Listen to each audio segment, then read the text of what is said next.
Hey, what's going on, everybody? My name is Monatui, coach of the Tampa Bay Luxrays, and today I'm bringing you guys week 2 of GBA Season 7. This week we are going up against Old Man Tup, coach of the Pittsburgh Pirattatas. If you've not done so already, please check out Tup in the description below. He is a fantastic guy, a very good friend of mine, and if you guys don't know, he was actually one of the biggest reasons that I ended up being invited to the GBA.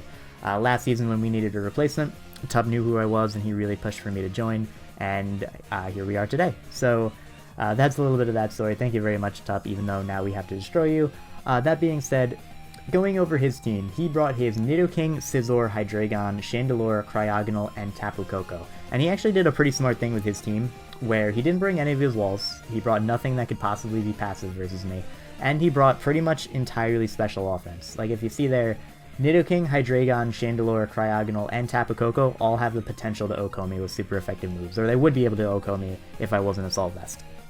So, or OHKO my Buzzwole, I mean. Because he saw how well I used it week 1, and he saw to his team that it was a very big threat, like it broke down his wall core entirely.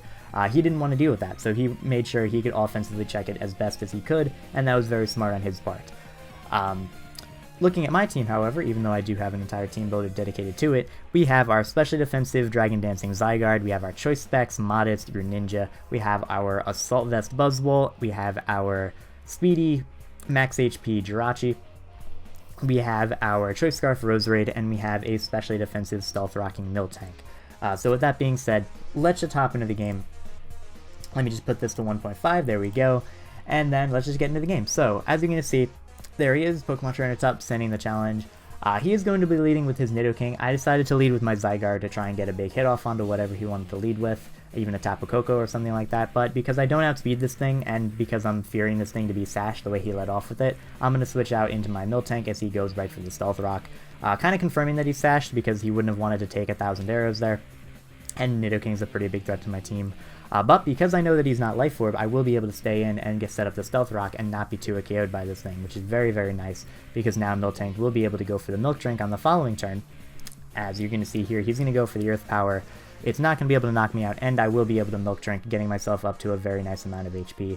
And on this turn, I know he's probably not going to want to stay in, and I can probably take 2 Earth Powers from this range anyway, so I'm just going to go for the Body Slam, try and get a little bit of damage on whatever wants to come in.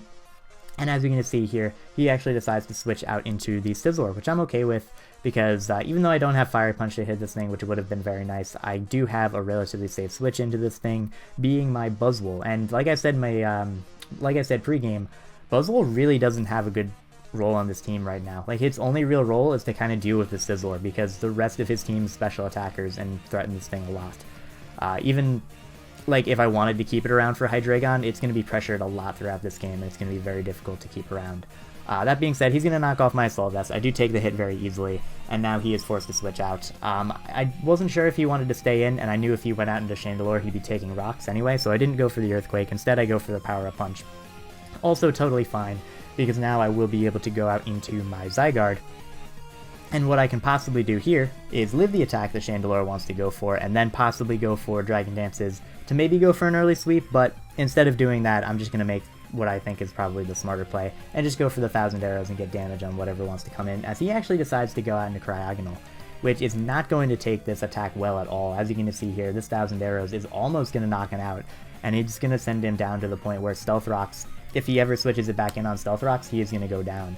So unless he goes for Rapid Spin here, and he is forced out, unless he goes for Rapid Spin here, he's not going to be able to switch out and then safely come back in. So here, I'm going to go into my Jirachi. It's going to be able to tank that Freeze Dry easily, and what I can do now is either go for a sub as he attempts to sack this thing, or I can go for a sub as he switches out into a Scizor. And as you're going to see, he's actually going to send out his Scizor as I go for the sub, which is really nice for me, because this now allows me to go for a Fire Punch and get a lot of damage off onto the Scizor. I'm probably not going to be able to knock it out, because he's probably got some bulk investment considering the fact that he's leftovers and I'm an uninvested Jirachi, but I will be getting a lot of damage off onto the Scizor, which is very, very nice, because Scizor can be a little bit of an annoyance to my team if it's a Swords Dance variant. I don't think it is, because of the fact that it's leftovers, it's shown knockoff, it's probably going to have like U-turn, Bullet Punch, and Roost, but still being able to deal with this thing early is going to be very, very nice. And here, I know he's probably going into Chandelure, but I'm going to go for Fire Punch anyway because I don't want to risk subbing on a knockoff and losing more HP. But we do learn some valuable information here. and we learned that his Chandelure is actually Infiltrator over Flash Fire, which is very good to know because, like I said, I do have sub on my Jirachi, so if he were able to hit me with a Shadow Ball from behind my sub and knock me out, I would have been very, very sad. That being said, we're going to switch out into our Miltank on the expected Fire Blast. It's not going to do too much damage, but he is unfortunately going to land the burn, and I do not have Heal Bell, so now we are going to be whittled with burn damage throughout the rest of the game. I guess it's kind of nice because it's not as bad as Toxic, but I also would have preferred to just not be statused because then I could keep my Miltank around a little bit longer, but regardless, we're going to go for the Milk Drink there. He's not going to be able to knock me out, and we're going to get back a lot of our HP. And what I'm going to do on this turn is actually just go right for the Toxic, because I will be able to hit whatever wants to come in with a Toxic unless it is the Sizzler, and if it is the Sizzler, I can go right back out into my Buzzwole. So he actually sends out his Tapu Koko, which is a very aggressive switch, but definitely makes sense because he can threaten me. And we are going to land our Toxic onto this thing, being able to deal with it, or being at least able to whittle this thing down turn for turn, and with the Rocks up, with the poison damage, with hopefully a Life Orb, we will be able to whittle this thing down quicker than I was anticipating. But as you can see here, he actually reveals to be physical and goes for the Wild Charge, doing even more damage to himself with the recoil on the exact same turn that I click Milk Drink. So I'm actually very, very okay with this, because if he wants to Wild Charge me again, he's going to be taking a lot of damage to himself, and I will happily make the trade of Miltank for Tapu Koko, because Miltank got up Rocks. It basically did its job. I have my Zygarde for his Chandelure, so I'm very okay with making this trade. However, he makes the smarter play. He's going to go for the U-turn, get himself out of there, and then go back out into his Sizzler, as he is going to see the opportunity to Roost here, because I'm not going to be able to knock him out with anything. I already switched out earlier. I'm burnt, so Body Slam definitely will not kill, even though it probably wouldn't if I wasn't burnt anyway at this point. So like I said, smart play on his part.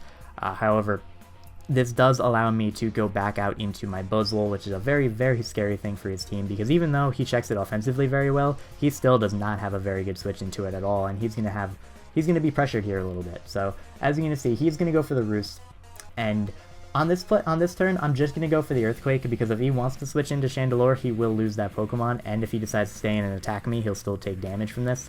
As you're going to see here, Buzzwole is going to take very little damage from that Bullet Punch, and we're going to fire off a very powerful Earthquake, getting some decent damage off onto him. Nothing crazy, but a decent amount of damage to the point where he is now basically forced to Roost, because he's not going to appreciate taking some more hits. So I'm going to go for the Power-Up Punch on this turn, expecting him to want to Roost, and as you're going to see, he does go for that Roost.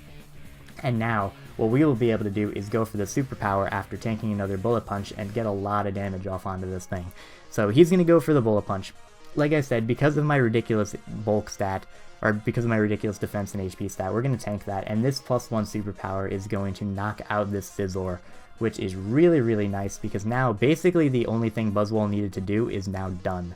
So Buzzwole basically did its job perfectly, and the Sizzler, which could have been a very big, very annoying threat to my team, is now gone.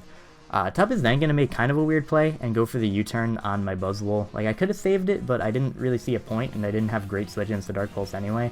So he's going to end up stacking off his Cryogonal to Rocks, which isn't the biggest deal in the world, but he took unnecessary Rocks damage on his Hydreigon, and he sacked off one Pokemon that he could have sacked off later. Regardless, he's going to go into his Nidoking afterwards and just knock me out with the Earth Power. So Buzzwole's going to go down, but again, that's okay because it did its job. And here I'm going to go into Greninja, which is going to look kind of weird, but, well, no, it's not going to look weird, because obviously type advantage and whatnot, but I'm going to click Dark Pulse instead of Hydro Pump, because Specs Dark Pulse puts this thing in range of Roserade Sludge Bomb, and as soon as I do that, I win the game with Scarf Roserade. There's absolutely nothing he can do to stop me. Tapu Koko dies at this point, Hydreigon will be 2 KO'd easily, and it can't knock me out with anything other than Fire Blast or Flamethrower, possibly Draco Meteor, but I do have stacks to Hydreigon. So basically my goal here is just win the game with Scarf Roserade, and me clicking Specs Dark Pulse is all I need to do to put him in range of Sludge Bomb. So as you're going to see here, I am going to go for the Dark Pulse here. I know it's not going to knock him out, but it'll put him in range of Sludge Bomb for my Roserade. And as you're going to see here, Earth Power is actually going to leave me at 1 HP, which was actually a roll in my favor to live, and we did end up getting it. I was very surprised, but Nidoking without a Life Orb isn't quite as strong as I thought it would be. And then what he's going to do is actually switch into his Hydreigon, reveal that he's not Choice Scarf, going to take 2 Dark Pulses, and now, after I go down to this U-turn, Roserade wins by clicking Scarf Sludge Bomb. Like, there is absolutely nothing he can do to stop it unless he has like random quick attack Tapu Koko and gets a super mega crit. So he's going to send out his Nidoking. I'm going to send out my Roserade, and once again, I'm just going to lock myself in a Sludge Bomb and pick up a few kills on his team, because this is pretty much game over at this point. Going to click Sludge Bomb. Even though it quad resists, Nidoking is going to go down from the amount of HP that it was at. He's then going to send in his Chandelure.